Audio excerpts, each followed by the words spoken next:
chairing the session, and today I have my pleasure again to share with you one of the topic that, and also a message that our institution would really be happy and be willing to share with the participants of this conference. And thank you very much for Mr. Burt for the introduction. I also would like to spend just quick minutes. I know that it's coming down to the end of the conference and everybody is a little bit tired, so I will make it very short. I would like to talk about the company Saigon Tourist. We actually were formed in 1975, it's already more than 40 years, and at the moment I'm working for Saigon Tourist Hospitality College.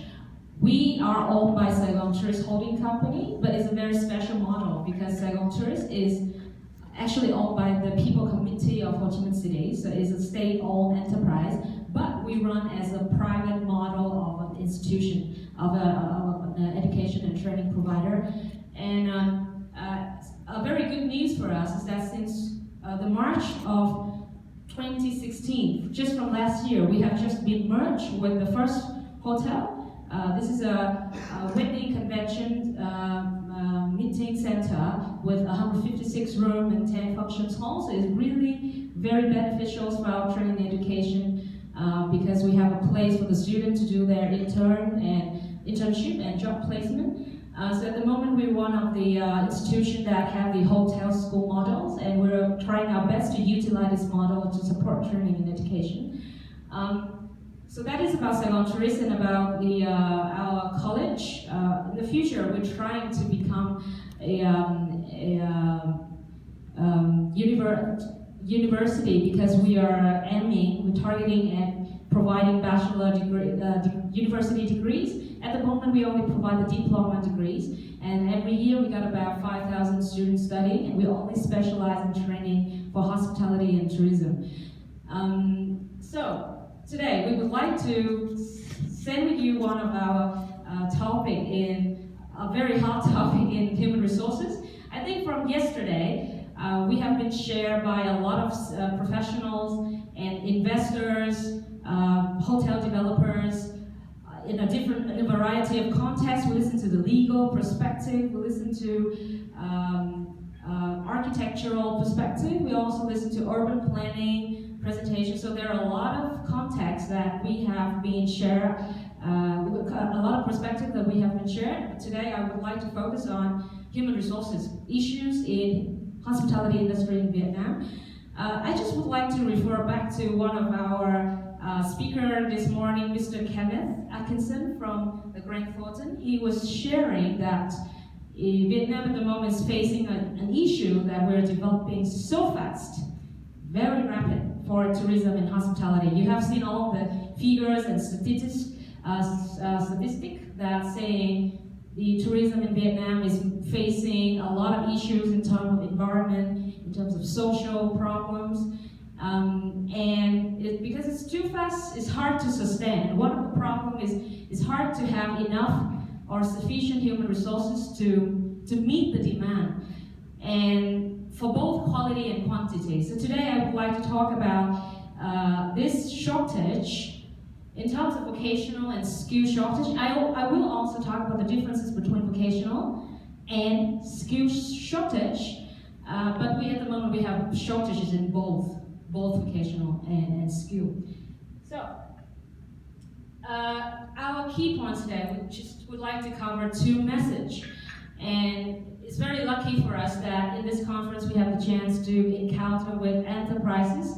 And I talked to the lady who's come from the National Tourism Association, the industry association. We're very lucky to have such connection because it's very important for educators like us to establish relationship with enterprises and industry association. And we're also very lucky today that we met with Ms. Hung from the VNAT because in the future, I think to meet the demand, to solve the problem of human resources in hospitality industry in Vietnam, there needs to be a cooperation between the three group of stakeholders: the government, the enterprise or industry association, and the educators.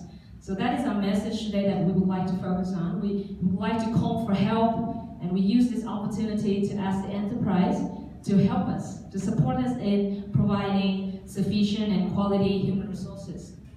So that is our main message of today, and the presentation that I would like to make will be very short. We just like to focus on 3 points. The first one, I'll be talking about the challenges, but as well as the opportunities of the labor market in Vietnam at the moment in the industry.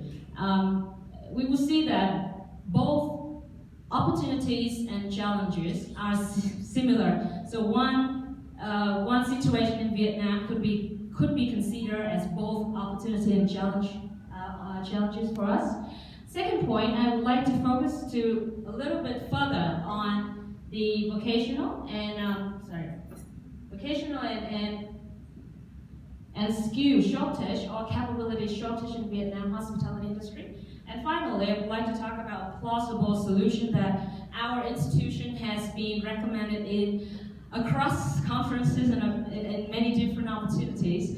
We would like to say that the solution at the moment is to try our best to create what we call the RPL, the recognition of prior learning. And this model needs to be supported by 3 sides, as I have shared with you: the government, the industry association, and the educators. So we'll be talking about the challenges and opportunities, and I think so far you have been shared by a lot of speakers about the development of tourism in Vietnam.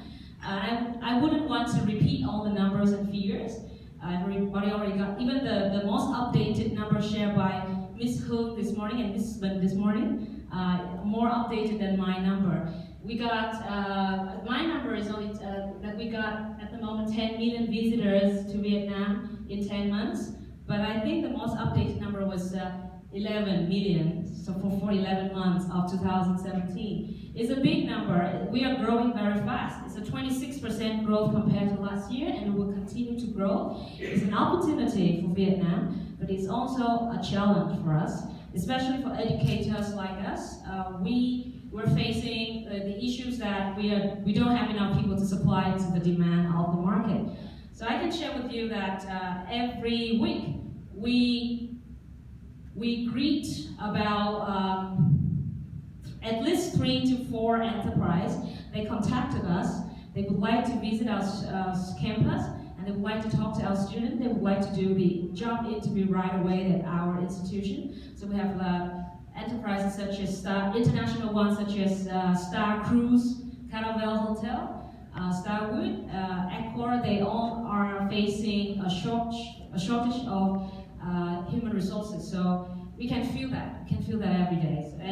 And the revenue development also shown through the revenue that is contributed by the industry to the national GDP. Talking about jobs, according to the government strategy for tourism development in Vietnam from 2011 to 2020, it estimates that by 2020 there will be up to 3 million workers will be needed, and I believe that this number will grow even bigger. It's not only 3 million, because I've been shared by yesterday by Mr. Matthias, GM of Furamas Resorts of Da Nang. We've been shared that only the Coco Bay in Da Nang has already offered 20,000 rooms. Or another number I've got this morning from Mr. Kenneth Atkinson is that we're going to have in Phu Quoc 17,000 rooms by 2020. So the number of rooms will continue to grow. It's not on the plan, because I know that a lot of investors are looking at Vietnam, and this number will even be much bigger. So there will be more jobs, and there will be more workers needed in Vietnam in the future in this industry. I also would like to share with you, I'd like to repeat, because it actually has been talked about by many different speakers before me. We have already, the Minister of Tourism in Vietnam have already signed what we call the MRATP, the Mutual Recognition Arrangement of Tourism Professionals, in 2015. And we have already been, it's already a challenge in terms of we're having a free labor movement among Asian nations.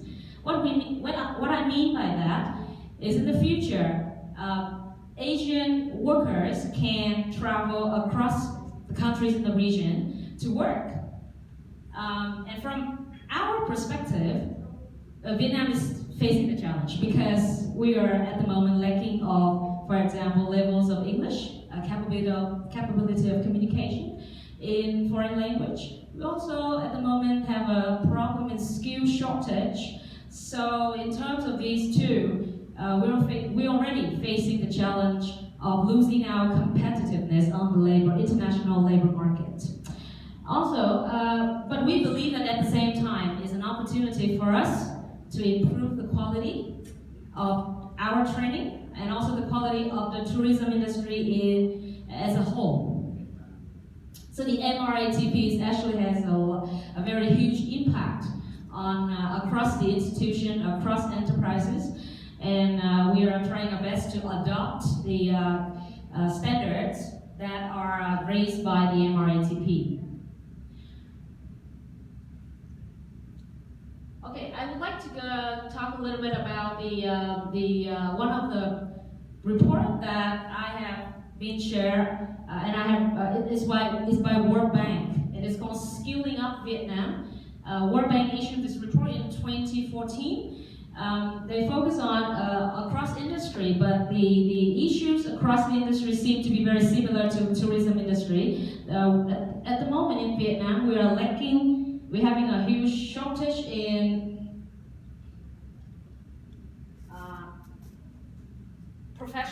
professional position, technician position, and craftsmen. And if you see it's a little small, I'm sorry. I was supposed to zoom it if I have my iPad here. So if you see here, we got two numbers that we have to notice. One is the percentage of workers that needed, and the percentage of workers that already being recruited but lack of skills. So for professionals position, there is 16%, sorry, it's here, 16% of industries at the moment are lacking of professionals, and 80% of the industry saying that they have already got the workers, but these workers don't have sufficient skills. For technician positions, we also have similar issues. So I compare it with a report, a survey by the ADECO organization, and we also see that it's a similar situation in Vietnam in tourism industry at the moment, that we are lacking of professionals and technicians. To be more specific, we're lacking of housekeepers is a line level. We also lack of tour guide who can be able to communicate in different foreign languages to support a traveling group from Asia, from Korea, from Japan. So we also have a huge lack in that. And at the moment, one of our challenge is that the educational and training institutions are unable to produce graduates with the skills that are needed by the enterprises.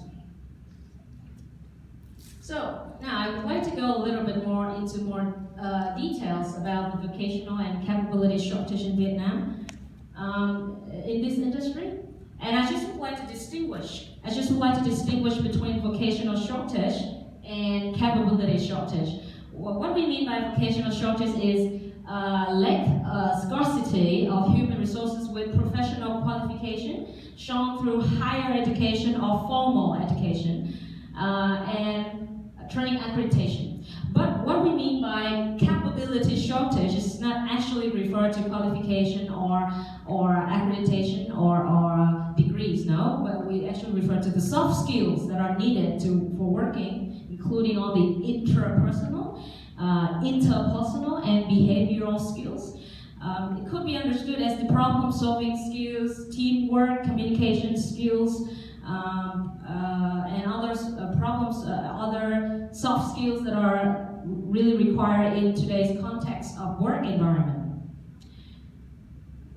And so at the moment, for both vocational and also for capability shortage, we have for both of these areas, we have very huge shortage in the industry. And But I also would like to notice that not only at the line level, but also at the management levels, we are lacking of these skills.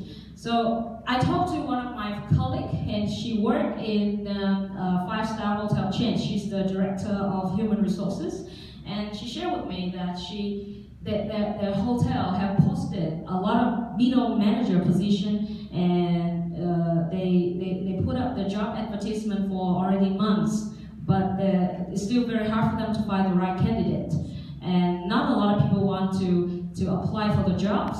And at the moment in the labor market, there is a practice we call poaching, which means that we're trying to steal people from each other. And for any hotel that is paid higher than having a better compensation and benefits package, then it's easier for them to do the poaching. And it's actually at the moment the practice is apply more and more popular. It shows that the labor market in Vietnam, especially for the tourism industry, is having a very huge shortage that we have never seen before. And I also would like to share with you that for Ho Chi Minh City, for a number by the Institute of Tourism Development Research, that by 2020 we are going to expect that the demand for direct human resources will be 800,000, more than 800,000. And for Ho Chi Minh City alone, there will be around 22,000 hospitality workers are needed every year until 2020. And for the supply, at the moment you will see across Vietnam, every year there is a requirement of an additional requirement of 40,000 workers, but at the moment, all the institution, tourism school, universities, all they supply a number of 15,000. So there's a lack of 25,000 workers in the industry at the moment that need to be supplied. So the gap is even, the problem is even more significant if you look at the number of tourism schools. In Ho Chi Minh City, we only have 20 tourism schools. That already include universities and colleges and vocational trainings that offer a different range of qualifications from the diploma programs to the master program. And I also would like to share with you that at the moment we don't have a lot of PhD in tourism and hospitality. You can count on just one hand that we don't have so many researchers and professors that are doing research in tourism and hospitality. I have just only two friends, and they actually got the PhD from New Zealand for tourism development. But I've met a lot of my colleagues across the institution and education, universities in Vietnam, but we haven't got any PhD or professors that actually focus on research in hospitality or in hotels. So it's a sharing that I would like to have here with you. And at the moment, these 50 tourism schools in Ho Chi Minh City only meet 60% of the demand. And it's obvious that the shortage is obvious. There's another number that I also would like to share with you is a research done by the University of Pedagogy, Ho Chi Minh City, in 2014. It stated that 50% of the graduates have to be retrained in the hospitality and tourism industry, which actually means that if 100 students graduate from university or vocational training school, 50% of them, 50 of them will have to be retrained, learn from the beginning, because the enterprise think that they don't meet the demand. And so it actually creates another cost for investors and for enterprises that this is not what the enterprise really like. And I also would like to mention the new skill, and that also contribute to the definition of capability shortage. The new skills here refer to the technological skills, the skills that have been talked about by our previous speakers, related to how you can utilize technology, how you can work using different kind of technological tools to enhance communication effectiveness in this industry. Also there are not other skill in Vietnam in this industry, and I got another research in Australian universities in 2013. So it's actually 4 years ago. I don't know if it's still right or not, but it says that in Vietnam the 3 words innovative, customer service, and entrepreneurship haven't got the exact words to conceptualize. So in order to help the student to understand these words, we even have to hold a seminar, invite a speaker who have already got experience and gone through these jobs to share with the students. So we haven't got the exact words to really communicate and explain to the students and the needs to build these skills. I also would like to share with you that at the moment in Vietnam, for tourism school and university, there have been no faculty called innovation in tourism, but there have been such faculties in a lot of countries across the globe. And among those countries, I have encountered Australian universities, Canadian universities, and even for the USA, I also believe that they already got the faculty of innovative tourism. In Canada, we also have seen that there have been what they call the incubators for hospitality and tourism industry. So that actually shows that we are focusing a lot on using technology to develop this industry. And before me, there's a speaker from Oracle, so share with us the needs to integrate technology into our business, and so the needs to understand, to utilize, and to have the skill to master it is very important. But we still have the skilled workers and managers that have such skills, such new skills, are really rare in Vietnam. And so we come to the last part of my presentation. I would like to deliver our message again through a model we call the RPL, the recognition of prior learning. It's an academic definition though. It says that RPL involves the assessment of previously unrecognized skills and knowledge which an individual has achieved either within or outside formal education and training system. It's an academic definition, but if we want to put it into reality and into practice, I believe that it is not just a definition. It requires the effort from a lot of different stakeholders, including the government, including the enterprises and the educators. And so, in order to recognize the unrecognized skills which are obtained not by formal education, we need to have a formal standard, a mechanism that is established by the government, but it needs to have the participant, the representative from different 3 stakeholders that I've just shared with you. It's a very important tool. It's a human capital management tool to address human resource development issues, especially for tourism and hospitality industry in Vietnam. So I would like also to share with you one issues at the moment that not only our institution but a lot of universities are also facing, is that we lack of cooperation with the enterprise. I believe that we are lucky because we are an institution that are owned by an enterprise, Saigon Tourist. So we actually have a network with across of enterprises, hotels and resorts and travel agency that is owned by Saigon Tourist. But for the universities or other colleges, they have to establish the network by themselves. And in order to get the support from the enterprise, it's really challenging, believe me. I once established my connection with the Caravel Hotel, and before I get to know my colleague there, they didn't accept to let my students visit the hotel for inspection.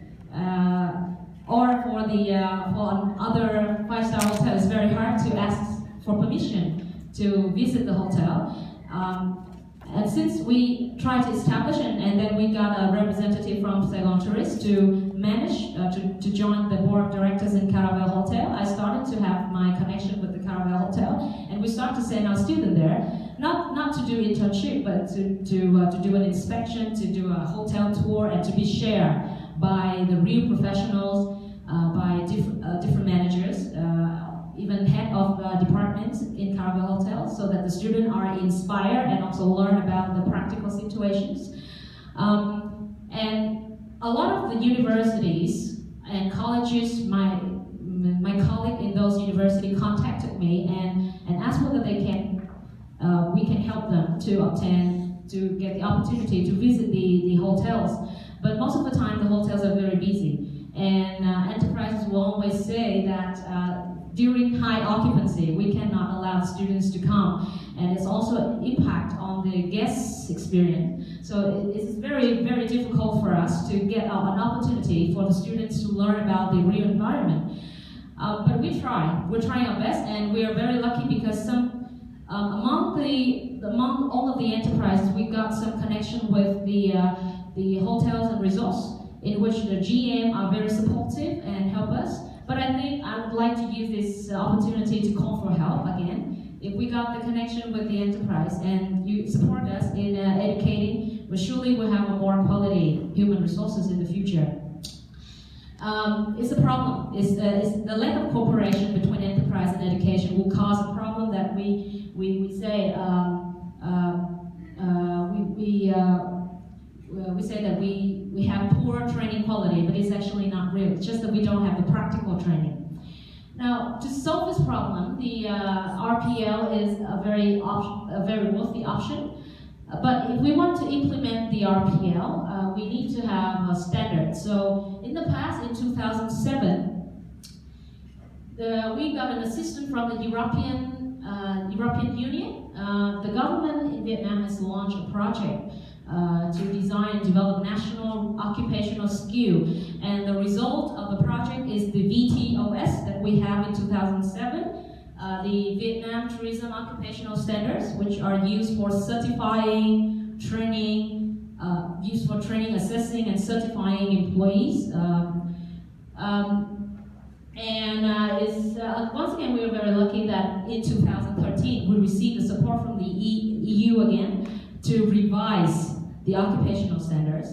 In 2013, the VTOS, Vietnam Tourism Occupational Standards, have been developed to include more special fields, such as tour guiding, tourist boat service, small accommodation operations. So totally we have 10 occupational standards, front office, housekeeping, F&B, and these occupational standards are very important because they are developed in line with the Asian Common Competency Standards for Tourism Professional Standards. It has already been recognized by all the ministers of Asian nations. And if we can follow this, it actually will enhance our capacity, our capability a lot. And if we use the VTOS to assess, to recognize the prior learning of the employee, we will have even a bigger human resources, and we will be able to address the human resources shortage at the moment in Vietnam. And so for this is nearly the last slide. Our recommendation is that for us, the training curriculum have to be revised continuously. We believe that if we keep the training curriculum, we use it for years and we don't update it, we don't understand what enterprise is needed. So of course we will have very poor training quality. So for us, we commit, we promise that we'll have to keep up to date, and we have to get in touch with the enterprise, ask them to help us, collaboration, to establish a collaboration in building a training curriculum that meets the demands of the market. But it also means that we need a more practical